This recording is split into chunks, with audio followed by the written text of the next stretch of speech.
વડોદરામાં દક્ષિણી બ્રાહ્મણ રાવ સાહેબ હતા. એને બ્રહ્મ રાક્ષસ વળગેલો અને એને કાઢવા માટે કાશી વગેરે અનેક તીર્થમાં ફરેલા, બહુ બધા મહાન પુરુષો કહેવાતા હોય એ બધાને મળેલા, પણ બ્રહ્મ રાક્ષસ નીકળેલો નહીં. એને ઊંઘ પણ આવે નહીં અને ખાવું પણ ભાવે નહીં. આ વાત એમણે ગાયકવાડ સરકારને કહેલી. ત્યારે સરકારે કહ્યું કે જો તમે ગોપાલ સ્વામીને મળો તો તમને તમારા દુઃખથી મુક્ત કરશે.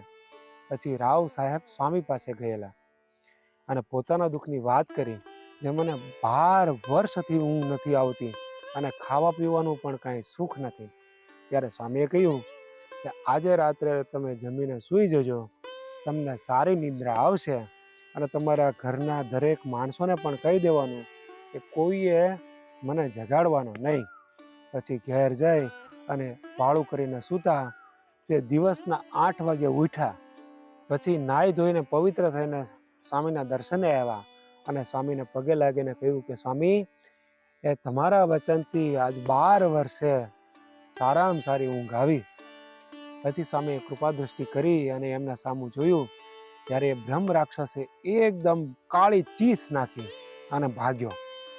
તે બ્રાહ્મણના નાકમાંથી ને આંખમાંથી ને ધુમાડાના ગોટે ગોટા નીકળ્યા. તે સભામાં બધાએ જોયું. પછી બ્રહ્મ રાક્ષસ નાઠ્યો. તે એક વૃક્ષની સાથે ભટકાણો, તેની ડાળી ભાંગી ગઈ. એ જોઈને સૌ આશ્ચર્ય પામ્યા અને પછી રાવ સાહેબને કાયમી માટે શાંતિ થઈ ગઈ. જુઓ તો ખરા, સંત સંકલ્પ કરે અને અમિત દ્રષ્ટિ કરે ત્યાં તનના અને મનના બધા ટાપ ટળી જાય તો ભગવાનના પ્રતાપે શું ન થાય. એવા ભગવાન આપણને મળ્યા છે, માટે એમનું આપણે નિરંતર સ્મરણ ભજન કરીએ. જય સ્વામિનારાયણ.